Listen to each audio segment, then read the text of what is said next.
नमस्कार किसान भाइयों, स्वागत है आपका हमारे YouTube चैनल एग्री दीपांशु में।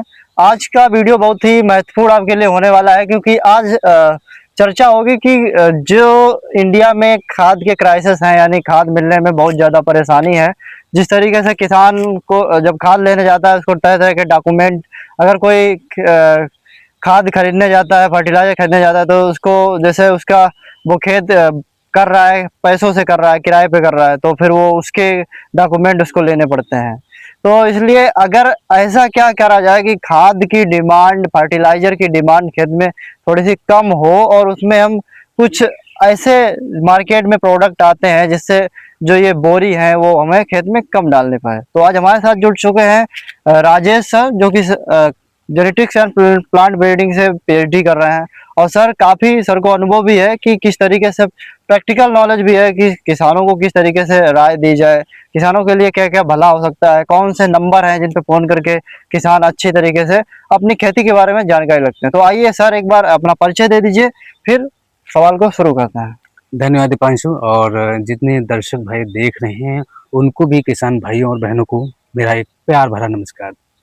तो दीपांशु, जैसा कि आपने सवाल बहुत अच्छा किया, क्योंकि आज के समय में और पहले समय में बहुत चीज़ों में परिवर्तन हो जी चुका सर। है। क्योंकि पहले क्या होता था कि हम लोग एक यूरिया, डीएपी, पोटाश इन पर ज़्यादा तक निर्भर रहे हैं। लेकिन आज के समय में क्या है कि जो हमारे किसान भाइयों के लिए स्मार्ट उर्वरक आ चुके हैं, वो काफ़ी हद तक लाभदायक हैं, अगर हम उनका अच्छे से अपनी खेती किसानी में इस्तेमाल कर रहे हैं तो।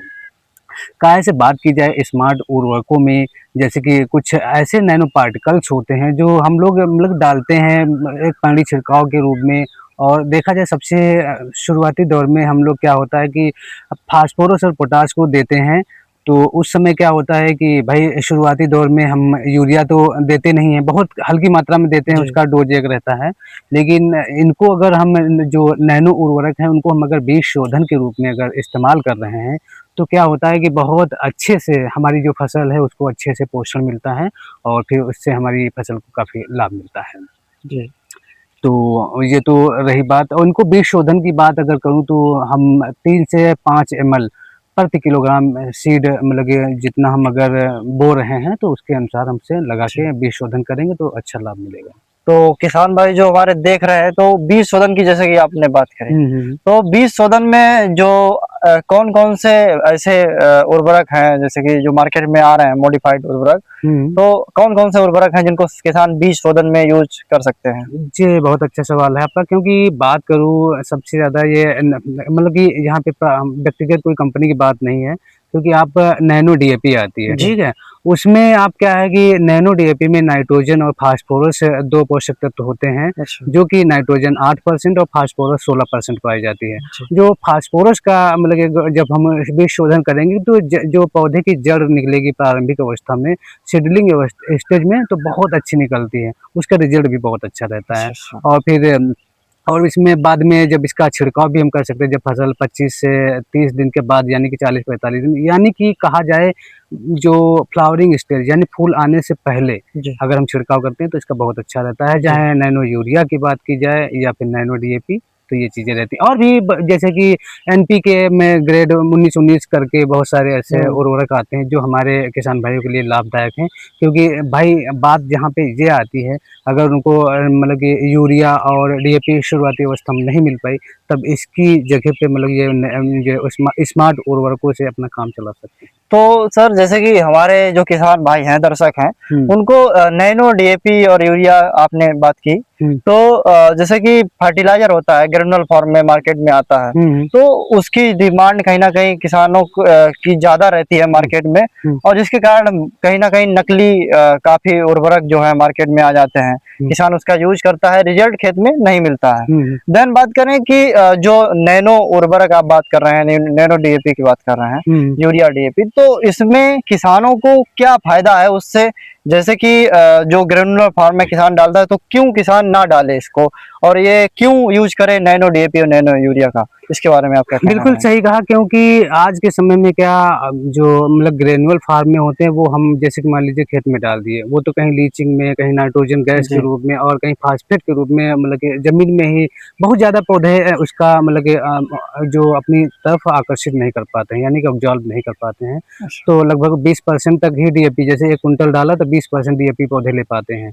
मतलब 1 हेक्टेयर की बात हो या वैसे हो, और ये यूरिया भी है 25-30% और पोटाश से 30% तक मतलब पौधे ले पाते हैं। लेकिन जो स्मार्ट उर्वरक हैं मतलब नैनो यूरिया, नैनो डीएपी जो जिंक में भी अब आ रहे हैं, तो उनमें क्या है वो लगभग 90 से 95% तक पौधे मतलब कि पानी छिड़काव में अगर दे रहे हैं तो पौधे अच्छे से उसको अपनी तरफ मतलब कि ले लेते हैं। क्योंकि अच्छे छोटे-छोटे महीन जो नैनो पार्टिकल्स होते हैं वो पौधे को बहुत लाभ पहुँचा रहे हैं आज के जी। समय में। जैसा कि सर कहना चाह रहे हैं कि जो नैनो पार्टिकल्स, यानी कि बहुत जो बड़े-बड़े आकार में ग्रेनुलर फॉर्म है, नाइट्रोजन है, आपका जो डीएपी है, उसमें जो फास्फोरस है, उसको इतने छोटे डायमीटर में कर दिया गया है कि पौधे उसको आसानी से ऑब्जर्व कर लें, और बिल्कुल। उसका जो सर स्प्रे कर सकते हैं आप अपने खेत में। और स्प्रे से क्या है कि क्या सर, एक सवाल और पूछना चाहूँगा हुँ। कि जैसे कि हमारे किसान भाई हैं, वो अपने खेत में कीटनाशक का छिड़काव करते हैं, हुँ, हुँ। तो क्या साथ में वो इसको मिलाकर यूज़ कर सकते हैं? कोई प्रॉब्लम आ वैसे सकती तो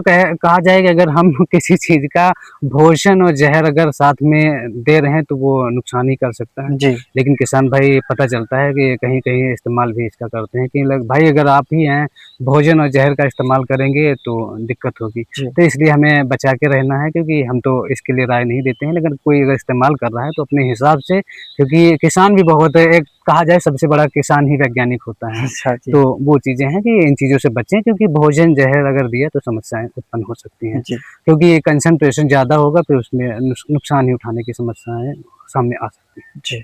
तो कहीं न कहीं जो इनका फ़ायदा ये भी है सर कि जो यूज़ एफिशिएंसी होती है, हुँ, पौधा मान लो अगर आपने 100 किलोग्राम यूरिया दिया, और आपने मान लो 100 किलोग्राम हुँ, किसी में नैनो जो यूरिया आता है, हुँ। तो जो यूज़ का देखें तो किस कौन-सा पौधे को ज़्यादा मिल पाएगा? तो यूरिया जो है 100 ग्राम पहले तो वो 1 एकड़ के लिए आता है, नैनो यूरिया 500 एमएल की आती है। जी, बिल्कुल। उसे 1 एकड़ में हम लोग उसका छिड़काव कर सकते हैं। जी। और जो आप पहले मैंने बताया बीज शोधन में नैनो डीएपी का इस्तेमाल करते हैं। हुँ। और जहाँ तक हो, क्योंकि हमारी जो बात की जाती है पोषक तत्वों में ये पोटाश की, पोटाश को भी हमें ज़रूर से ज़रूर लगाना है साथ में। क्योंकि इससे क्या होता है, पौधे में मतलब रोग प्रतिरोधक क्षमता भी इंक्रीज होती बढ़ती है, क्योंकि वो पौधे को आने नहीं मतलब कि रोग नहीं आने देते हैं। साथ में इसमें जब दाने की मतलब दाने भी बहुत चमकदार होते हैं पोटाश का इस्तेमाल करने से। जहाँ तक हो तो प्रति एकड़ या हेक्टेयर में जैसे आप इस्तेमाल करें तो थोड़ा बहुत ज़रूर उसमें इस्तेमाल करें। जी। तो जैसा कि सर ने बताया कि आप अपने खेत में पोटाश का इस्तेमाल ज़रूर करें, क्योंकि अगर आपको प्रोडक्शन लेना है तो पोटाश कहीं न कहीं आपके प्रोडक्शन की क्वांटिटी और क्वालिटी दोनों बिल्कुल। बढ़ाता है। और कहीं न कहीं बात करी जाए कि जो आपके नैनो, यानी जो मॉडिफाइड फर्टिलाइज़र हैं, इनका उपयोग करिए, ताकि इनका डिमांड है कहीं न कहीं, जो बोरी हैं आपको कम देनी पड़े, और जो कम मात्रा में ज़्यादा पौधों को भोजन मिल सके या न्यूट्रिएंट्स मिल सकें। तो ये तो बात रही सर बायो फर्टिलाइजर्स की, और हमारे बहुत सारी चीज़ें हैं।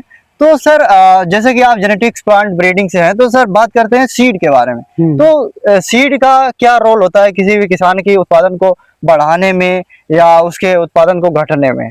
बिल्कुल, दीपांशु सही कहा, क्योंकि जो बीज की बात की जाती है तो बीज हमारे कहा जाए कि खेती किसानी के एक मतलब अभिन्न अंग माना जाता है। अगर आपको अच्छा बीज मिल रहा है, कहीं किसी संस्थान से या कृषि विश्वविद्यालय से या कृषि विज्ञान केंद्र से या नज़दीकी ब्लॉक स्तर से, या फिर आपके जहाँ पे मतलब कि जो चीज़ें हैं एक किसान को तो उपलब्ध कराया जाता है, जिसे हम सर्टिफ़ाइड सीड के नाम से भी जानते हैं, जिसे हम प्रमाणित बीज कहते हैं।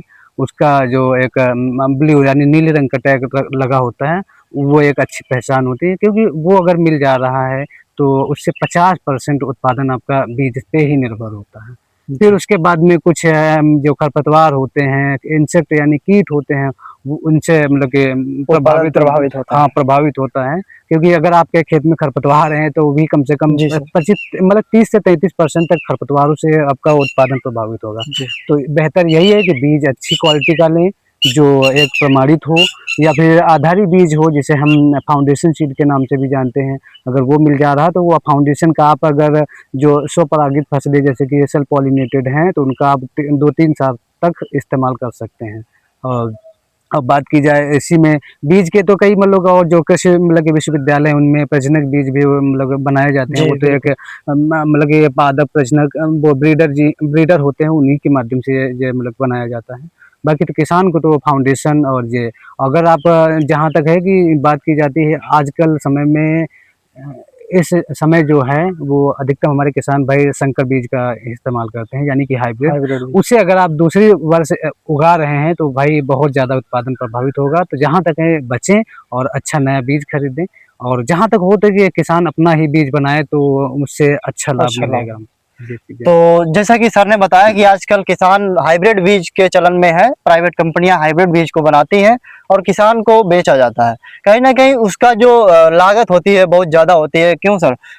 जो हमारा सर्टिफाइड, सर जैसा कि सजेशन देते हैं आपको कि सर्टिफाइड सीड को आप खरीदिए। पहचानने का सर ने आप बहुत अच्छा तरीका बताया कि जो ब्लू टैग है आपको उसमें मिलेगा, पैक जो आपका पैक होगा, जो भी बोरा होगा, पैकेट आता है, तो उसमें क्या है कि सर्टिफाइड सीड को आपको खरीदना है। अब कहाँ से आप खरीद रहे हैं, ये भी डिपेंड करता है, क्यों सर? बिल्कुल सही कहा, क्योंकि अभी इसमें और भी बात आती है, सिंथेटिक और कंपोजिट भी कुछ मतलब कि प्रजातियां रहती हैं, उनका भी अगर आप देशी के रूप में जानी जाती है वो भी मिल जाए अगर किसी किसान से, तो वो भी अच्छा उत्पादन देती हैं। जी। वो भी एक अच्छा ही अपना मतलब कि खेती किसानी के लिए काफी लाभदायक रहती है। तो सर अगर बात करें ये सीड की, सर्टिफाइड सीड की, हम्म। तो सरकारी कौन-कौन से ऐसे इंस्टीट्यूट हैं जहाँ से हमारे किसान भाई प्राप्त कर सकते हैं? तो आप क्या बताना चाहेंगे? बिल्कुल सही कहा, क्योंकि दीपांशु इस समय से हम लोग तो मतलब कि पश्चिमी उत्तर प्रदेश के घेरे में हम लोग बात कर रहे जी। हैं, वो भी ये सरदार वल्लभ भाई पटेल कृषि एवं प्रौद्योगिकी विश्वविद्यालय मोदीपुरम मेरठ से।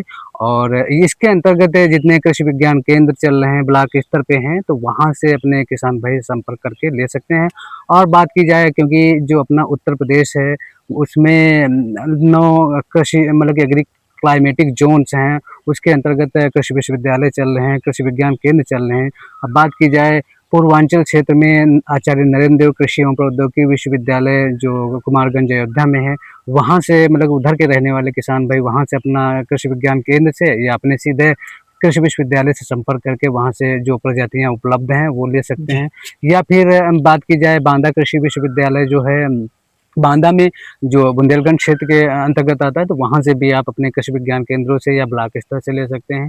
और बात की जाए जो कानपुर में है चंद्रशेखर आज़ाद कृषि एवं प्रौद्योगिकी जी। विश्वविद्यालय, वहाँ से भी उसके कृषि विज्ञान केंद्र चलते हैं, या एटी के केंद्र होते हैं जो बीज उत्पादन केंद्र, वहाँ से भी आप अच्छे से अपना अच्छा बीज ले सकते हैं। वो भी जो प्रजातियाँ वहाँ पे मतलब कि लोकेशन के अनुसार जी। उपलब्ध हों तो।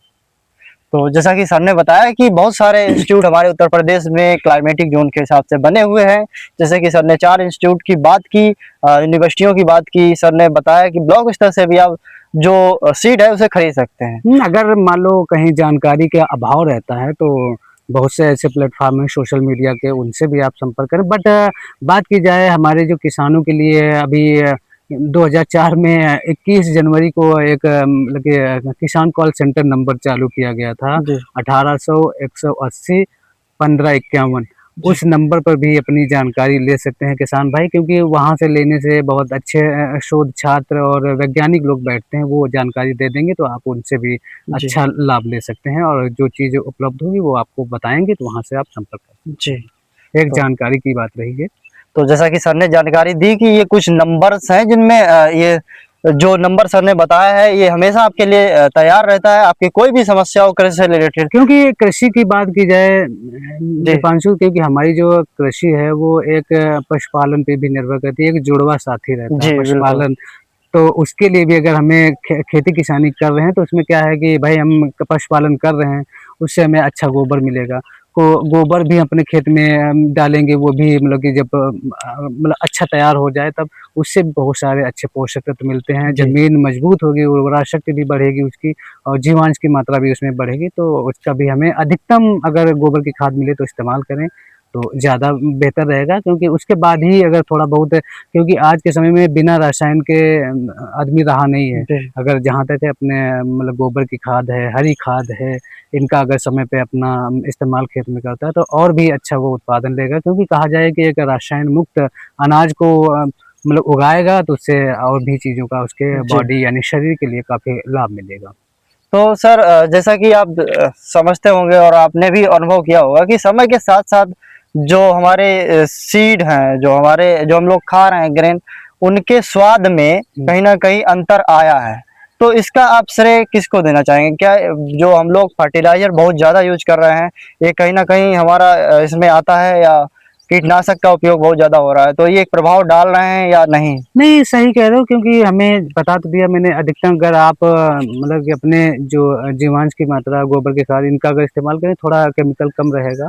क्योंकि बिना केमिकल के आदमी रह ही नहीं रहा है, क्योंकि आजकल हर आदमी ज़हर ही खा रहा है। जी। तो बचना है इससे, अपने जो मतलब कि अगर बात इंसेक्टिसाइड की, कीटनाशक की बात की जाए तो कीटनाशक भी लंबे समय तक इनका प्रभाव रहता है। पता चले आज डाल के आए, कल आप सब्ज़ी तोड़े हैं और हुँ। वो खा लिए फिर भाई, क्योंकि हफ्तों भर या महीनों इनका मतलब इस पे जो प्रभाव रहता है। तो जहाँ तक है बचें डालने से, इसके लिए अधिकतम क्या है कि हम निम्बोली होती है, नीम का तेल आता है, हुँ। उसे अगर छिड़काव करें फसल पे तो ज़्यादा बेहतर रहेगा, उससे अच्छा लाभ मिलेगा, अपने बॉडी के लिए भी लाभदायक रहेगा।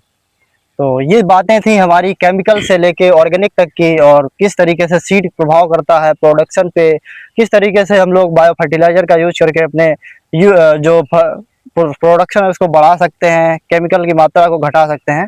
तो सर ने बहुत बढ़िया जानकारी दी है, और किस उम्मीद है आपके जो खेती में ये जानकारी बहुत ही एक नई उम्मीद लेके आएगी, और नया आपके बदलने का मौका मिलेगा। जैसे कि आप कुछ नए चीज़ें सर ने बदलाव बताए, सर्टिफाइड सीड का यूज़ करिए, कहाँ से सीड खरीदना है, कौन-कौन से माइक्रो जो बायो फर्टिलाइज़र हैं, जो नैनो यूरिया है, नैनो डीएपी, बहुत सारी सर ने बातें बताई। तो सर आप हमारे वीडियो में आए, हमारे दर्शकों को आपने जानकारी दी, बहुत-बहुत आपका इसके लिए धन्यवाद। बहुत-बहुत और धन्यवाद दीपांशु। जी, किसान भाइयों को भी मैं कहना चाहूँगा कि अगर आप इसी तरीके की जानकारी लेना चाहते हैं तो हमारे चैनल एग्री दीपांशु को आज ही सब्सक्राइब करिए। हमारा जो इंस्टाग्राम पेज है उसे भी फॉलो करिए। मिलते हैं नेक्स्ट वीडियो में, तब तक के लिए धन्यवाद, नमस्कार।